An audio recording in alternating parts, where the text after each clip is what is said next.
हरे Krishna. Shrimad Bhagavatam class में आपका स्वागत है।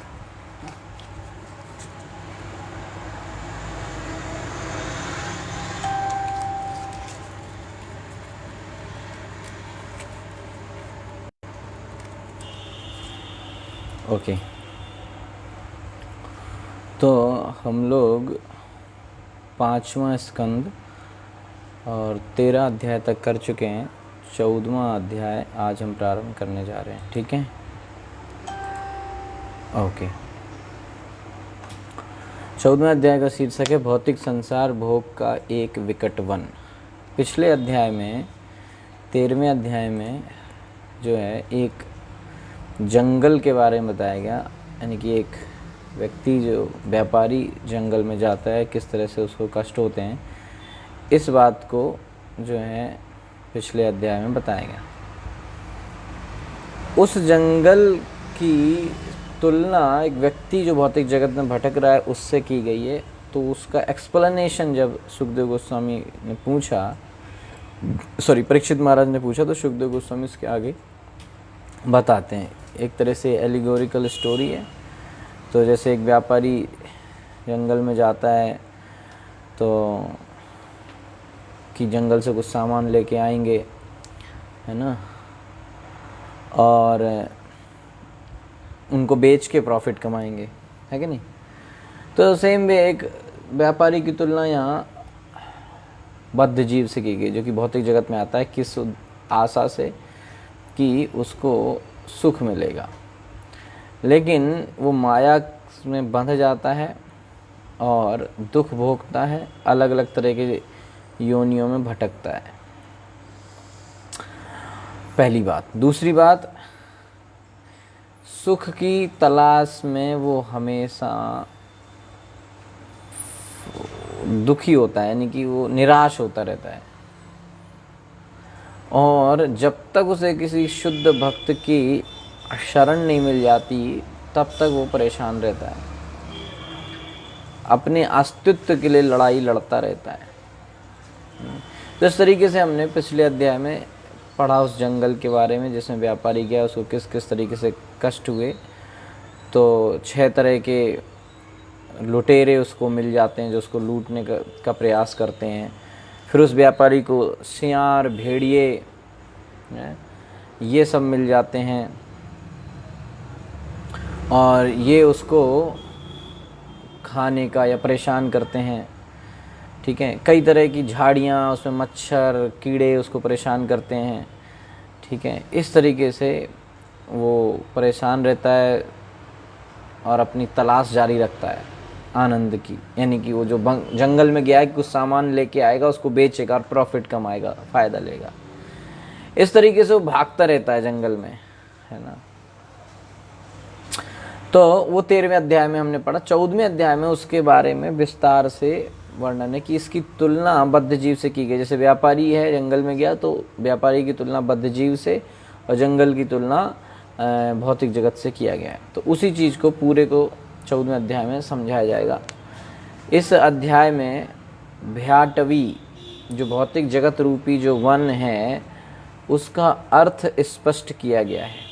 कभी कभी वणिक जन अनेक दुर्लभ वस्तुओं को संग्रह करने और उन्हें लाभ सहित नगर में बेचने के लिए वन में प्रवेश करते हैं, किंतु वन मार्ग सदैव ही संकटों से घिरे रहते हैं। और जब शुद्ध जीव प्रभु की सेवा त्याग कर भौतिक जगत का भोग करना चाहता है, जब कृष्ण सेवा को छोड़कर वो भौतिक जगत का भोग करना चाहता है, तो श्री कृष्ण उसे उस भौतिक जगत में प्रवेश करने का अवसर अवश्य प्रदान करते हैं।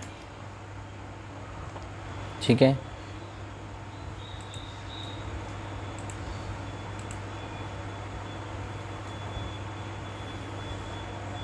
ओके। तो प्रेम विवर्त में कहा गया है, कृष्ण बहिर्मुख हो या भोग वांछा करे। इसी कारण, यानी कि कृष्ण से बहिर्मुख होके जैसे ही जीव भोग करने की इच्छा करता है, वैसे ही वो माया के चंगुल में फंस जाता है। इसी कारण शुद्ध जीवात्मा भौतिक जगत में गिर जाता है। प्रकृति के तीनों गुणों के प्रभाव में आकर जीवात्मा विभिन्न योनियों में देह धारण करता है। कभी वो स्वर्ग लोक में देवता बनता है तो कभी मर्त्यलोक में नगण्य प्राणी का रूप धारण करता है। तो इस संबंध में श्री नरोत्तम दास ठाकुर कहते हैं, नाना योनि सदा फिरे। जीवात्मा अनेक योनियों में भ्रमण करता है और नाना योनि सदा फिरे कदर्य भक्षण करे और उसे घृणित वस्तुएं खानी और भोगनी पड़ती हैं। तारे जन्म अधा पाते याय, इस प्रकार उसका सारा जीवन नष्ट हो जाता है। सर्वदयामय वैष्णव की शरण के बिना बद्ध जीव माया के चंगल से छूट नहीं पाता। जैसा कि भगवत गीता में कहा गया है, मना षष्ठानि इंद्रियाणि प्रकृति स्थानि कर्षति। जीवात्मा अपने मन तथा 5 ज्ञानेंद्रियों द्वारा भौतिक जीवन प्रारंभ करता है और इन्हीं के बल पर वह अपने अस्तित्व के लिए इस भौतिक जगत में संघर्ष करता है। इन इंद्रियों की तुलना वन में रहने वाले धूर्तों तथा ठगों से की गई है। वे मनुष्य का ये धूर्त इंद्रियां वे मनुष्य का आत्मज्ञान हर कर उसे अज्ञानता के जाल में डाल देती हैं। इस तरह इंद्रियां धूर्तों तथा ठगों के तुल्य हैं जो उसके आत्मज्ञान को लूट लेती हैं और इनके अतिरिक्त सारे कुटुंबी, पत्नी तथा संतानें वन के खूंखार पशुओं के तुल्य हैं। ठीक है, ये जो इंद्रियां हैं ये वन में जंगल में मिलने वाले धूर्तों तथा ठगों के समान हैं। ये उसको अज्ञानता के जाल में फंसा के उनको ठग लेते हैं, लूट लेते हैं और इंद्रियों के अलावा फिर उसके कुटुंबी जन, पत्नी, संतानें ये सब वन के खूंखार जानवरों के समान हैं। ये भयानक पशुओं का काम क्या है? मनुष्यों के मांस का भक्षण करना, खा लेना। तो जीवात्मा इन जानवरों, श्रृगालों तथा लोमड़ियाँ यानी कि सियार, लोमड़ी, इनकी तुलना पत्नी तथा संतान स्वरूप उनको माना गया है, उनसे की गई है तुलना। तो ये सियार, लोमड़ियों को अपने ऊपर आक्रमण करने देता है।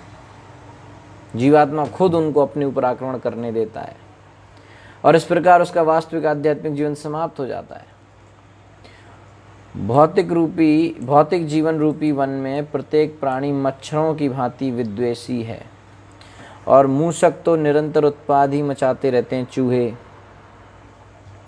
इस भौतिक जगत में प्रत्येक प्राणी अनेक अप्रिय परिस्थितियों में जा पहुंचता है और ईर्ष्यालु व्यक्तियों तथा उत्पादी पशुओं से घिरा रहता है। हर आदमी के चारों तरफ उससे जलने वाले, ईर्ष्या करने वाले लोग रहते ही रहते हैं।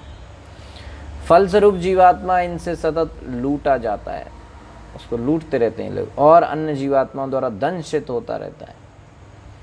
इतने व्यवधानों के बाद भी वो गृहस्थ आश्रम को छोड़ना नहीं चाहता और भविष्य में सुखी रहने के प्रयास में सकाम कर्म करता रहता है। उसको फिर भी लगता है कि कुछ ना कुछ करके हम सुखी हो जाएंगे। इस प्रकार वो कर्म फलों में अधिकाधिक फंसता जाता है और फंस जाता है और फिर कुकृत बुरे काम करने के लिए बाध्य हो जाता है, मजबूर हो जाता है। उसके प्रत्यक्ष साक्षी होते हैं दिन में सूर्य तथा रात्रि में चंद्रमा। जो भी वो बुरे काम करता है उसको सूर्य और चंद्रमा साक्षी होते हैं, देखते हैं, रिकॉर्ड करते हैं कि हाँ इसने गलत काम किया है। देवता गण भी देखते रहते हैं, किंतु बद्ध जीव सोचता है कि इंद्रिय तृप्ति के उसके सारे प्रयासों को कोई नहीं देख रहा है। अतः जब भी वो पकड़ा जाता है तो कुछ काल के लिए वह सब कुछ परित्याग कर देता है, किंतु देह से अत्यधिक आसक्त रहने के कारण सिद्धि प्राप्त करने के पूर्व ही उसका यह त्याग समाप्त हो जाता है। फिर वो उस चीजों में लग जाता है। इस भौतिक जगत में अनेक ईर्ष्यालु व्यक्ति हैं। कर लगाने वाले शासन की तुलना उल्लू से की जा सकती है। अप्रिय झंकार करते अदृश्य झींगुर भी विद्यमान है। वो परेशान करते रहते हैं, साउंड को देखते नहीं है कहाँ से साउंड आ रहा है, क्या साउंड करके परेशान करता रहेगा। ऐसे लोग हैं जो हमें परेशान करते रहते हैं। ये तब प्रकृति के दूत बनकर बद्ध जीव को सताते हैं, किंतु उसकी बुद्धि कुसंग के कारण भ्रष्ट हो जाती है। इतने कष्टों के बावजूद भी वो नहीं समझ सकता कि मैं इस माया में फंसा हुआ हूँ, नहीं समझ, बुद्धि भ्रष्ट हो जाती है। भौतिक अस्तित्व की बाधाओं से मुक्ति पाने के प्रयास में बद्ध जीव नामधारी योगियों, साधुओं तथा अवतारियों के चंगुल में पड़ जाता है।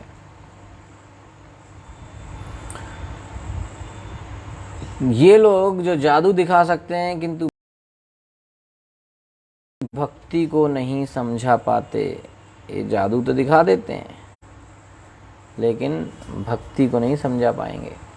तो कभी कभी बद्ध जीव अपना सारा धन खो देने के कारण अपने कुटुंबी जनों से रुष्ट हो जाता है, नाराज हो जाता है।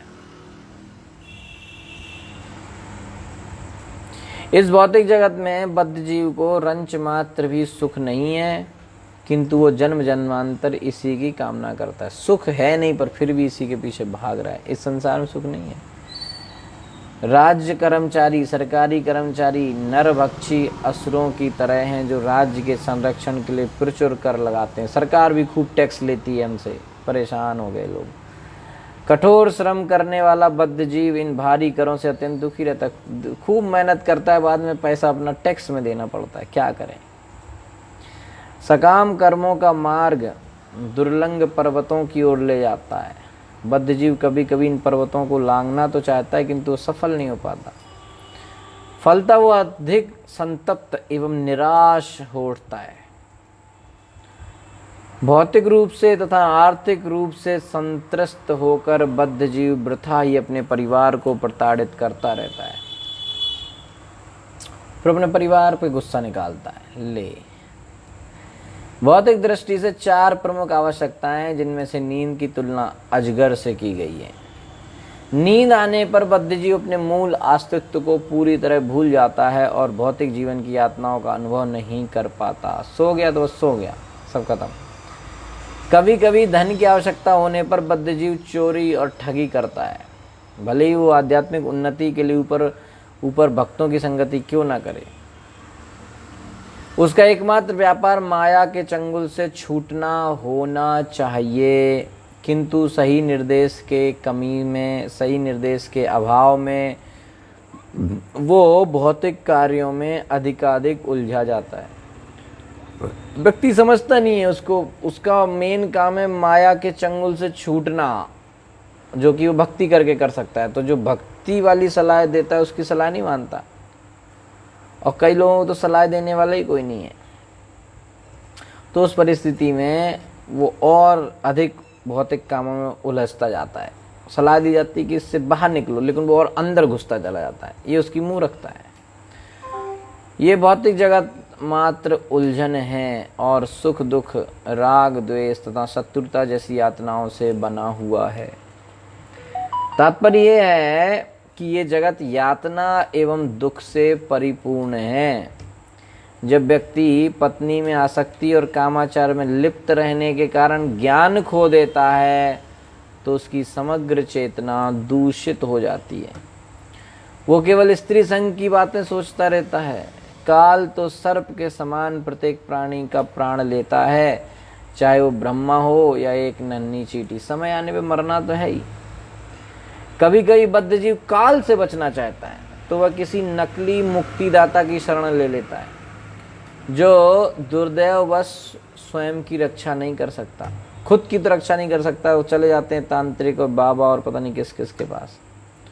तो वो बाबा खुद तो उसे मरना है, वो आपको क्या बचाएगा। तो फिर वो दूसरों की रक्षा कैसे कर सकता है। ऐसे नकली योगी मुक्तिदाता योग ब्राह्मणों तथा वैदिक साधनों से प्राप्त प्रामाणिक ज्ञान की परवाह नहीं करते। वे व्यभिचार में लिप्त रहते हैं और विधवाओं तक को संभोग करने की छूट देने की संस्तुति करते हैं। इस प्रकार वे वन के बानरों के तुल्य हैं। श्री सुखदेव गोस्वामी महाराज परीक्षित को विस्तार पूर्वक भौतिक वन भयाटवी तथा इसके दुर्गम पथ के विषय में समझाते हैं। पहला श्लोक, साहोवाच। सब गद्य के फॉर्म में, इसको आप सीधे पढ़ सकते हैं बस, ठीक है।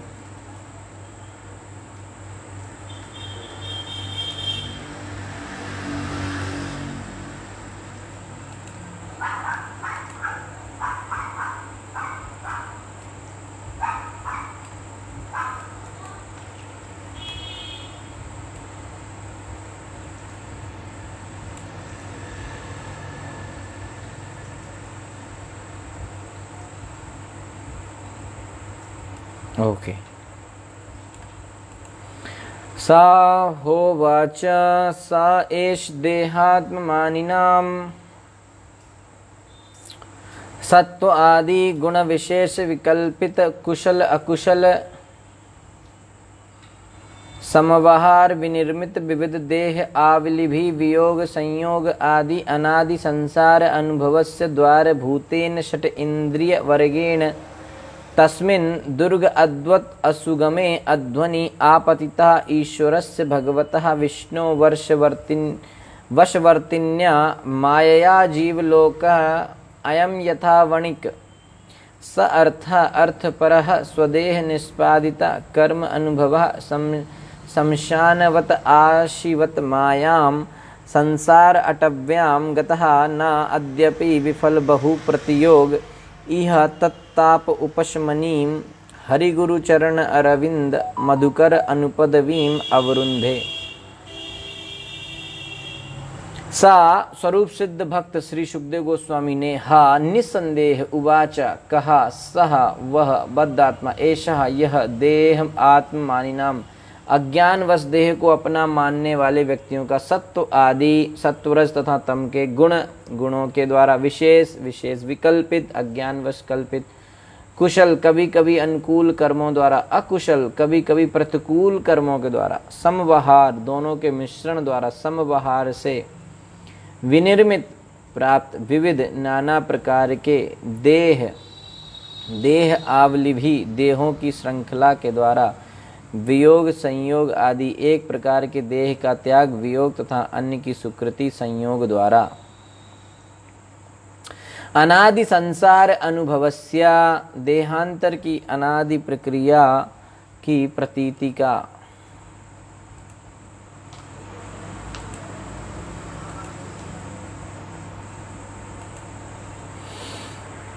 द्वार भूतेन द्वारों के रूप में विद्यमान होकर षट इंद्रिय वर्गेण इन 6 इंद्रियों मन तथा 5 ज्ञानेंद्रियों आँख कान जीव नाक तथा त्वचा द्वारा तस्मिन उस पर दुर्ग अद्वत दुर्लंघ पथ की भांति असुगमे पार करने में सुगम न होने से अध्वनि वन के पथ पर आपतितः पढ़कर ईश्वरस्य नियंता का भगवतः श्री भगवान विष्णु हो भगवान विष्णु के वर्षवर्तिन्या वश में रहकर कर्म करते हुए माया द्वारा जीवलोक बद्ध जीवात्मा अयम यह यथा जैसे वणिक व्यापारी बनिया स अर्थ उद्देश्य सहित सो उद्देश्य अर्थ परहा धन में आसक्त स्वदेह निष्पादित अपने देह से किया गया कर्म कार्यों का फल अनुभवा जो अनुभव करता है शमशानवत आशिवत मायाम अशुभ शमशान भूमि के सदृश संसार अटव्याम भौतिक जीवन के वन में गतः प्रवेश करने पर ना नहीं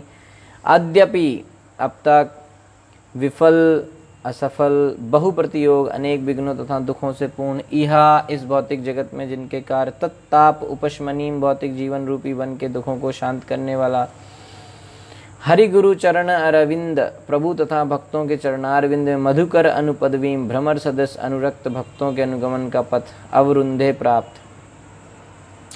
राजा परीक्षित ने जब अनुवाद देखेंगे अनुवाद एवं तात्पर्य कृष्ण कृपा श्री मूर्ति अभय चरणारविंद भक्ति वेदांत गोस्वामी महाराज श्रील प्रभुपाद जी के द्वारा श्रील प्रभुपाद की जाए। राजा परीक्षित ने जब श्री सुखदेव गोस्वामी से भौतिक वन का अर्थ स्पष्ट करने के लिए कहा तो उन्होंने इस प्रकार उत्तर दिया। हे राजन, वणिक की रुचि सदैव वणिक माने बनिए की रुचि सदैव धन उपार्जन के प्रति रहती है। कभी कभी वे लकड़ी तथा मिट्टी जैसी कुछ अल्प मूल्य की वस्तुएं प्राप्त करने और उन्हें ले जाकर नगर में अच्छे मूल्य में विक्रय करने की आकांक्षा से वन में प्रवेश करता है। इसी प्रकार बद्ध जीव लोभवश कुछ भौतिक सुख लाभ करने की इच्छा से इस भौतिक जगत में प्रवेश करता है। धीरे धीरे वह वन के सघन भाग में प्रवेश करता है तथा वह यह नहीं जानता कि बाहर कैसे निकले। इस भौतिक जगत में प्रवेश करके शुद्ध जीव सांसारिकता में बंध जाता है, जो भगवान विष्णु के नियंत्रण में उनकी बहिरंगा शक्ति माया उत्पन्न करती है। इस प्रकार जीवात्मा बहिरंगा शक्ति दैवी माया के वशीभूत हो जाता है। स्वतंत्र होने तथा वन में भटकने के कारण वह भगवान की सेवा में सदैव तत्पर रहने वाले भक्तों का संग प्राप्त नहीं कर पाता। दैवी ही ऐसा गुणमयी मम माया दुरत्तया। एक बार देहात्म बुद्धि के कारण वह माया के वशीभूत होकर और भौतिक गुणों सत्व रज तथा तम के द्वारा प्रेरित होकर एक के पश्चात एक अनेक प्रकार के शरीर धारण करता है। इस प्रकार बद्ध जीव कभी स्वर्गलोक तो कभी भूलोक और कभी पाताल लोक तथा निम्न योनियों में प्रवेश करता है। इस प्रकार अनेक देहों के कारण वह निरंतर कष्ट सहन करता है। ये कष्ट तथा पीड़ाएं कभी कभी मिश्रित रहती हैं, कभी तो ये असह्य होती हैं तो कभी नहीं। ये शारीरिक दशाएं बद्ध जीव को मनोकल्पना के कारण प्राप्त होती हैं। वह अपने मन तथा पंचेंद्रियों का उपयोग ज्ञान प्राप्ति के लिए करता है और इन्हीं से विभिन्न देहें तथा विभिन्न दशाएं प्राप्त होती हैं। बहिरंगा शक्ति माया के नियंत्रण में इन इंद्रियों का उपभोग करके जीव को दुख उठाना पड़ता है। वह वास्तव में छुटकारा पाने की खोज में रहता है, किंतु सामान्य रूप से वह भटकता है। यद्यपि कभी कभी अत्यंत कठिनाई के पश्चात उसे छुटकारा मिल जाता है। इस प्रकार अस्तित्व के लिए संघर्षशील रहने के कारण उसे भगवान विष्णु के चरणार विंदों में भ्रमरों के समान अनुरक्त भक्तों की शरण नहीं मिल पाती। तो इस श्लोक में प्रभुपाद जी बता रहे हैं कि इस श्लोक में सबसे महत्वपूर्ण सूचना है हरि गुरु चरण अरविंद मधुकर अनुपदवीम। इस भौतिक जगत में बद्ध जीव स्वकर्म बस भटकता रहता है, अपने कर्म की वजह से वो भटक रहा है और कभी कभी अत्यंत कठिनाई के पश्चात इससे छूट पाता है। तो तात्पर्य यह है कि जीव कभी सुखी नहीं रहता, कभी सुख नहीं है। आदमी परेशान रहता है, कहता है हमने के दुखी दुख लिखाए हैं, हमको सुख नहीं मिल रहा है कि नहीं?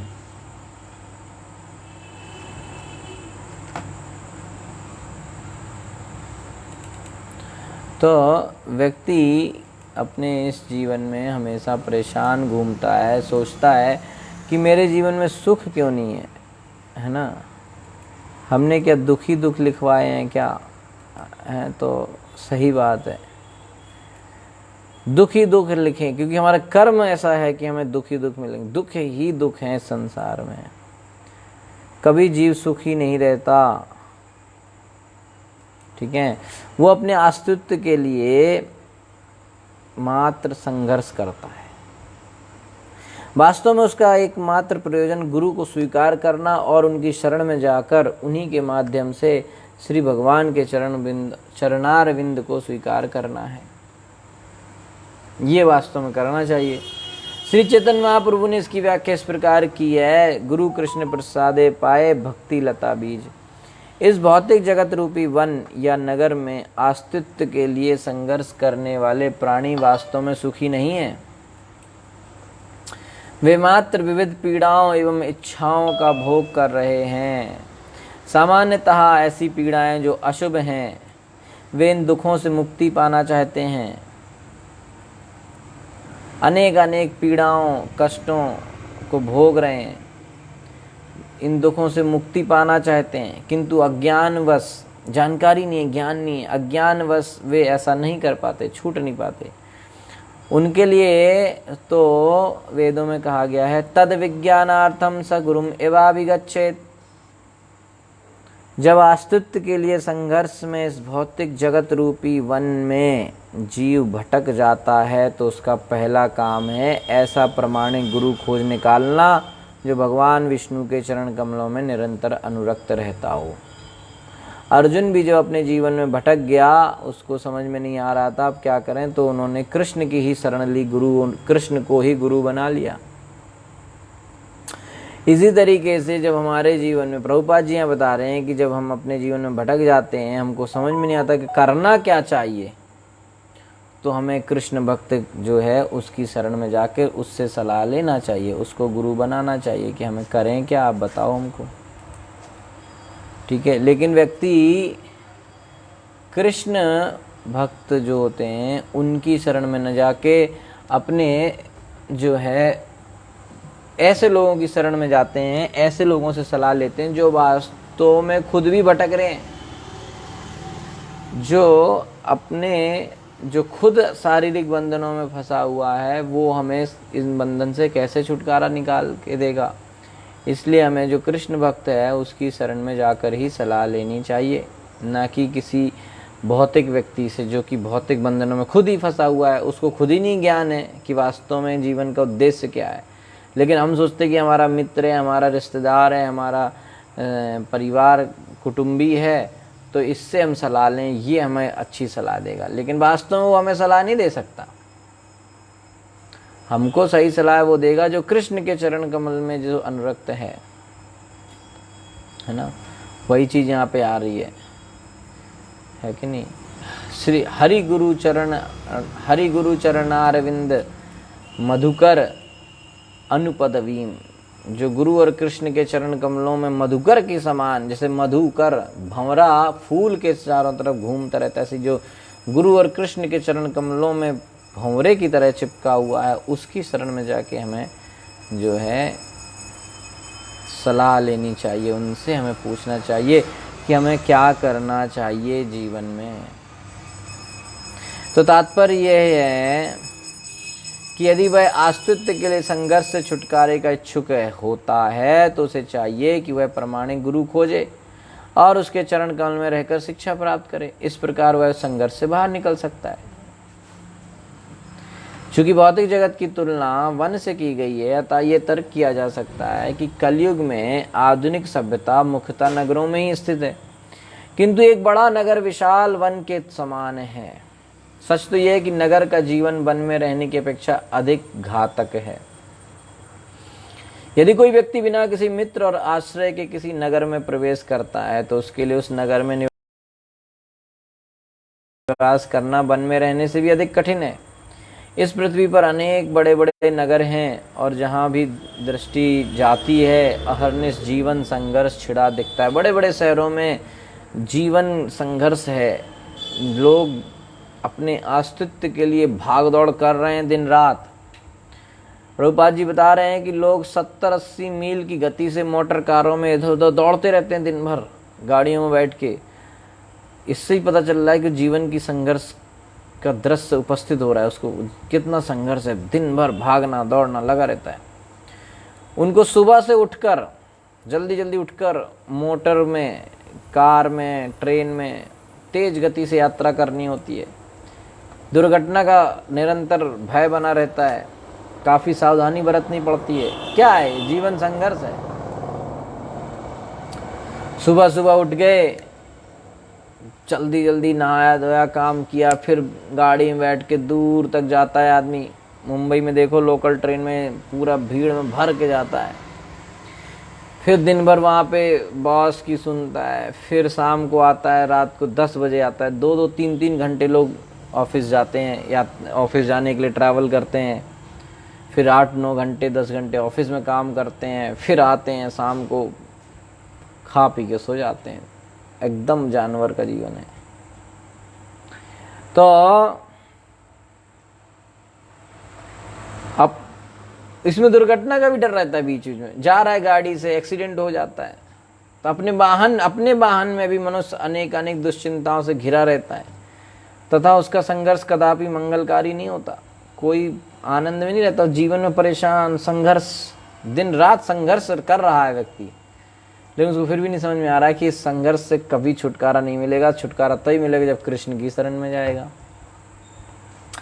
मनुष्य के अलावा बिल्लियों तथा कुत्तों जैसी योनियां भी अपने अस्तित्व के लिए दिन रात कठिन संघर्ष करती हैं। इस प्रकार जीवन संघर्ष चलता रहता है और ये बद्धजीव एक स्थिति से दूसरी स्थिति को प्राप्त होता है।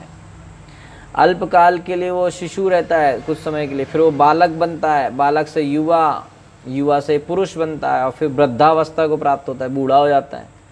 अंत में जब ये शरीर काम करने में अक्षम हो जाता है तो उसे अन्य योनियों फिर स्वीकार करना पड़ता है, फिर कोई दूसरा जन्म ले लेता है। एक शरीर का त्याग करना मृत्यु कहलाती है और दूसरे शरीर को ग्रहण करना जन्म है।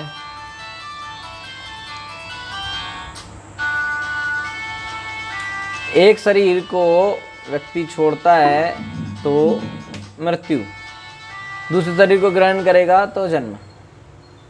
मानव शरीर धारण करने का यही लाभ है कि वह प्रामाणिक गुरु की शरण ले करके उनके माध्यम से श्री भगवान को प्राप्त करे।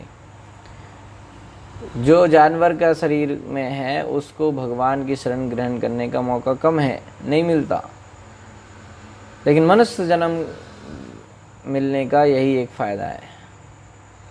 तो ये कृष्ण भावनामृत आंदोलन मानव समाज के सदस्यों को जो मूर्ख प्रचारकों द्वारा मार्ग से भ्रमित किए जाते हैं उनको अवसर प्रदान करने के लिए चलाया गया है। जो लोग भ्रमित हैं जीवन में उनको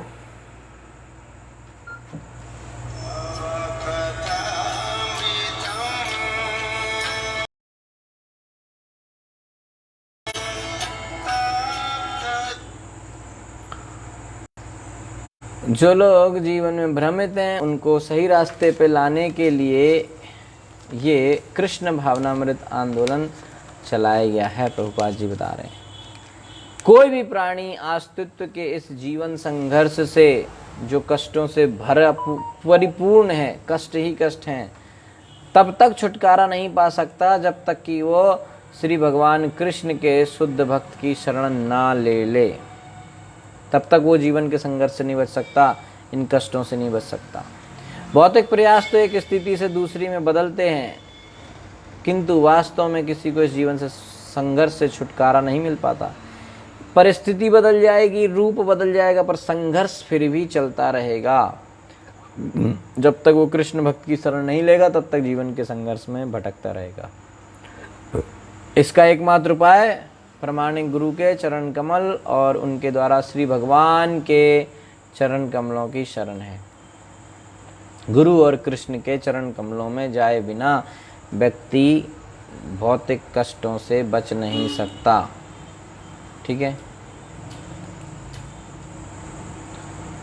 ओके, नेक्स्ट।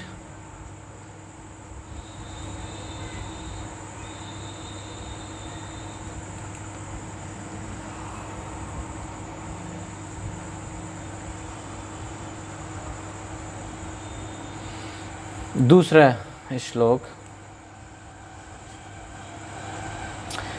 यस्यामुह वा एते षडिन्द्रिय नामानः कर्मणा दस्यावः एव ते तत् यथा पुरुषस्य धनं यत् किंचित् धर्म औपयिकं बहुकृच्छ अधिगतं साक्षात् परम पुरुष आराधन लक्षण य असौ धर्म तम तु सांपराये उदाहरन्ति तद्धर्म्यं धनम दर्शनम स्पर्शन श्रवण आस्वादन अवग्राण संकल्प व्यवसाय गृह ग्राम उपभोगेन कुनाथस्य अजित आत्मनः यथा सार्थस्य विलुम्पन्ति।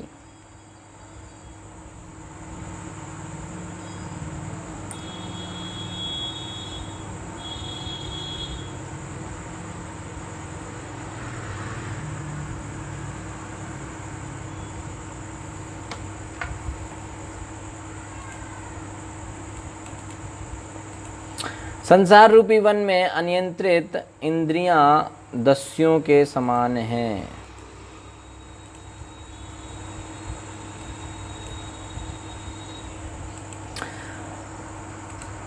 बद्ध जीव श्री कृष्ण भावनामृत के विकास के लिए कुछ धन अर्जित कर सकता है। ठीक है, संसार रूपी जंगल में अनियंत्रित इंद्रियां दस्युओं के समान है, जो लुटेरे होते थे।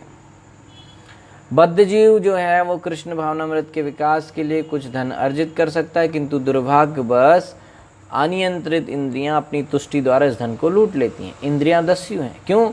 क्योंकि वे जीव को दर्शन, घ्राण, आस्वाद, स्पर्श, श्रवण, संकल्प, विकल्प तथा कामना में अपना धन व्यर्थ व्यय करने के लिए बाध्य करती हैं। इंद्रियां उसको अपना धन फालतू में खर्च करने के लिए मजबूर करती हैं।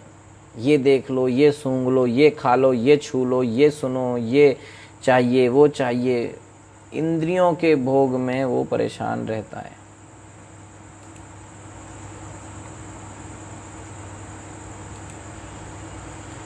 ठीक है। किंतु सारा उसका पैसा इन्हीं फालतू चीज़ों में खर्च हो जाता है, इंद्रियां खर्च करवा देती हैं, जबकि वो पैसा होता है भगवान की भक्ति करने के लिए। वो भगवान की भक्ति में न लगा के उस पैसे को किस चीज़ में लगा देता है, इंद्रियों के भोग में। इस प्रकार बद्ध जीव अपनी इंद्रियों को तुष्ट करने के लिए बाध्य हो जाता है, क्योंकि जितना इंद्रियों को संतुष्ट करने का प्रयास करता है उतनी इंद्रियां प्रबल होती जाती हैं। इस प्रकार फिर वो उनको तुष्ट करने के लिए बाध्य हो जाता है, जिससे उसका सारा धन खर्च हो जाता है, सारे पैसे खर्च हो जाते हैं। फिर वो कहता है अरे अब क्या करें, पैसे खर्च हो गए। यद्यपि यह धन यथार्थ धार्मिक कृत्यों के संपादन हेतु अर्जित हुआ होता है, किंतु 10 इंद्रियां इसका हरण कर लेती हैं। इसलिए इंद्रियों की, जैसे कोई व्यक्ति जंगल में गया, उसने कुछ पैसा वहाँ से इकट्ठा किया जो भी है, तो वहाँ पे कुछ लुटेरे उसको मिलके उसका पैसा लूट लें, तो इंद्रियां उस तरह से वो व्यक्ति जीवन में कुछ पैसा ऐसा कमाता है, पुण्य कर्म के अनुसार जो भी है पैसा कमाता है, वो पैसा वास्तव में भगवान कृष्ण की सेवा के लिए होना चाहिए, लेकिन उसकी इंद्रियां उससे वो पैसा लूट लेती हैं। कैसे? ये खाओ, ये कपड़ा ले लो, ये ले लो, वो ले लो, हजारों हजारों रुपए के कपड़े लोग खरीद के और वेस्ट कर देते हैं। उस पैसे को भगवान कृष्ण की सेवा में लगा सकते हैं, लेकिन नहीं, है ना। तो पूर्व जन्मार्जिता विद्या पूर्व जन्मार्जिता धनम अग्रे धावती धावती। वर्णाश्रम धर्म के नियमों का पालन करने पर मनुष्य को भौतिक जगत में उच्चतर पद प्राप्त होता है। वो धनी, विद्वान, सुंदर या उच्च कुलीन हो सकता है। धन, विद्या, रूप और ऊंचा कुल पिछले जन्म के पुण्य कर्मों के अनुसार मिलते हैं। तो जिस किसी व्यक्ति के पास ये सभी संपत्तियां होती हैं, उसे ये समझना चाहिए कि ये कृष्ण भावनामृत के विकास के निमित्त हैं। अब उस व्यक्ति को ये सब चीज़ें पुण्य कर्मों के अनुसार मिली हैं, अच्छा रूप है, धन है, ऊंचा कुल है, विद्या है, तो उसको चाहिए कि इन सब का प्रयोग करके और भक्ति में आगे बढ़े। लेकिन वो दुर्भाग्यवश मार्ग से भ्रमित व्यक्ति अपने उच्च पद का उपयोग इंद्रिय तृप्ति के लिए करता है। अब उसके पास पैसा आया तो वो उसको इंद्रिय भोग में खर्च करेगा, है ना। तो ये सब चीज़ें वो इंद्रिय तृप्ति में लगा देता है, और परिणाम क्या होता है कि अनियंत्रित इंद्रियों को लुटेरे की संज्ञा दी जाती है। इसलिए क्योंकि वो इंद्रियों के भोग में उसने अपना पैसा लगा दिया, नहीं कि जो चीज़ भगवान की सेवा के लिए थी वो उसने इंद्रियों में खो दी। तो इंद्रियों ने, इसीलिए कहा गया कि इंद्रियां कैसी हैं, लुटेरों के समान उनको कहा गया। धार्मिक कृत्यों को करने के से मनुष्य को जो उच्च स्थान प्राप्त होता है वह लुटेरी इंद्रियों द्वारा विनष्ट कर दिया जाता है। पिछले जन्म में वो काफ़ी कुछ किया था, इस जन्म में उसके फलस्वरूप ऊंचा कुल मिल गया या पैसा मिल गया, जो भी है, अब वो इनको अपने इंद्रिय भोग में खर्च कर रहा है, तो वो नीचे जा रहा है। वर्णाश्रम धर्म के अंतर्गत धार्मिक सिद्धांतों का पालन करते हुए मनुष्य को सुविधाजनक पद प्राप्त होता है। वो अपनी संपत्ति का उपयोग सरलता पूर्वक कृष्ण भावनामृत के विकास में कर सकता है। वो चाहे तो इस पैसे को कृष्ण भक्ति, अपनी भक्ति बढ़ाने में कर सकता है। जैसे एक व्यक्ति के पास कुछ पैसा आया तो वो सोचेगा कि मैं इससे ये अपनी इंद्रिय भोग का सामान खरीद लूँ, 50 तरह के कपड़े खरीद लेगा, ये खाएगा, वो खाएगा, पैसे उड़ा देगा, है ना। लेकिन उससे कहो कि आप इस पैसे को भगवान के धाम के दर्शन करने में खर्च कर सकते हो, तो नहीं करेगा, है ना। उससे कहो कि इससे आप भगवद गीता 100 रुपये 150 रुपये की भगवद गीता खरीदने में 10 बार सोचेगा, अरे, है ना। मंदिर में कुछ सेवा करने के लिए वो बहुत सोचेगा, अरे मेरे पास, अरे तुम्हारे पास जो पैसा है सब कृष्ण की सेवा के लिए है। लेकिन वो अपनी इंद्रिय भोग में सारा पैसा खर्च कर देता है, भगवान के लिए नहीं रखता। तो प्रभुपाद जी कह रहे हैं कि ये ध्यान रखना चाहिए कि इस भौतिक जगत में जो धन तथा अवसर प्राप्त होता है उसे इंद्रिय तृप्ति में नष्ट न किया जाए, है कि नहीं। वे कृष्ण भावनामृत की उन्नति के लिए, जो हमें धन या जो भी मौका, जो भी अच्छी चीज़ हमें मिली है, वो कृष्ण भक्ति में हमें आगे बढ़ाने के लिए मिली है। ये कृष्ण भावनामृत अभियान, जैसे किसी को कोई विद्या है, कोई नॉलेज है, कोई अच्छी चीज़ उसको आती है, तो वो उस चीज़ का प्रयोग करके भक्ति में आगे बढ़ सकता है। लेकिन वो उसका प्रयोग करके, जैसे कोई व्यक्ति बहुत अच्छा गाता है तो उसका उस गाने की कला का यूज़ वो भगवान की सेवा में नहीं करता, वो भौतिक जगत में इंद्रिय भोग में करता है और अपना जो पुण्य कमाया वो फालतू में वेस्ट कर देता है। तो ये कृष्ण भावनामृत अभियान एक सुनिश्चित विधि के द्वारा व्यक्तियों को मन, तथा 5 ज्ञानेंद्रियों पर संयम करना सिखाता है। मनुष्य को चाहिए कि वो थोड़ी तपस्या करे और भक्ति के नियमित जीवन के अतिरिक्त अन्य किसी बात पर धन का व्यय ना करे। जितनी चीज़ों से भक्ति में हम आगे बढ़ते हैं, सिर्फ उन्हीं चीज़ों पर धन खर्च करना चाहिए बस, और किसी भी चीज़ में पैसा खर्च नहीं करना चाहिए।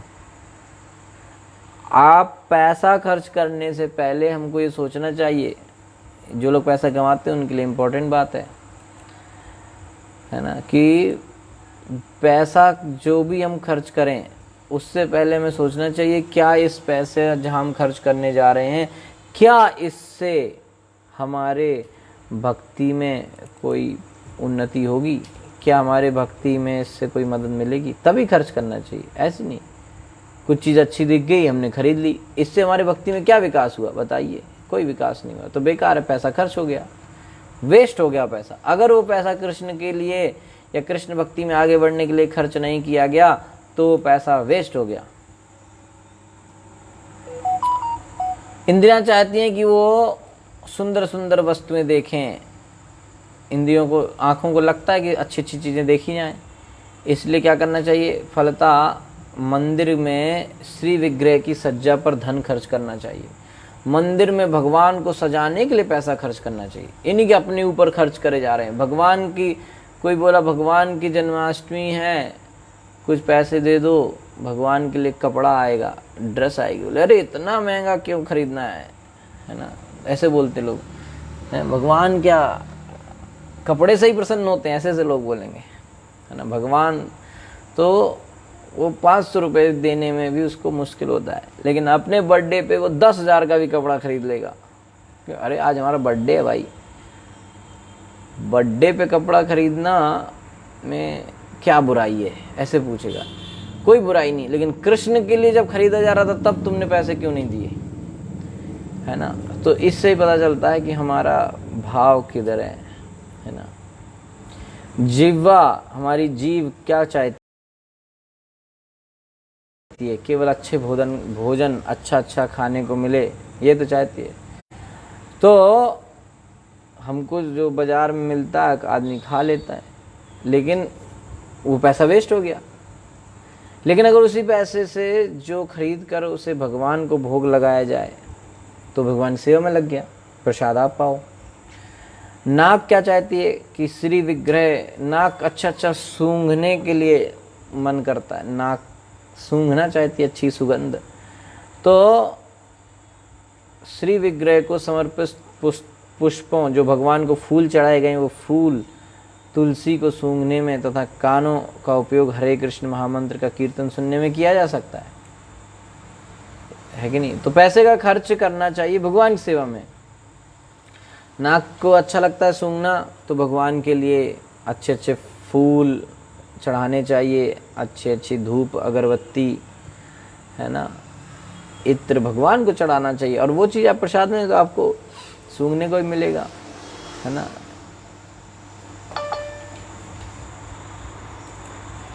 तो कान क्या चाहते हैं? कान चाहते हैं अच्छा म्यूजिक सुने, तो हरे कृष्ण महामंत्र का कीर्तन सुनना चाहिए, है ना। और हरे कृष्ण महामंत्र के कीर्तन में पैसा खर्च करना चाहिए। तो इस विधि से प्रभुपाद जी बता रहे हैं मन एवं सदुपयोग कृष्ण भावनामृत के विकास में किया जा सकता है। इंद्रियों को कंट्रोल, इंद्रियों को नियमन, रेगुलराइजेशन, है ना, उनको नियंत्रित करना और उनका सदुपयोग करना, कृष्ण भक्ति में उनको लगाना, ये सब ऐसे किया जा सकता है। इस प्रकार अपने उत्तम पद को सांसारिक इंद्रिय तृप्ति जैसे अवैध यौन संबंध, मांस भक्षण, नशा, मादक द्रव्यों का सेवन तथा जुआ के लिए विनष्ट नहीं होने दिया जाए, है ना। इससे हम बचा सकते हैं। इस प्रकार अगर कोई व्यक्ति जीवन जीता है तो उसको जो उच्च पद मिला है, उत्तम पद मिला है, अच्छा रूप, अच्छा धन, अच्छा कुल,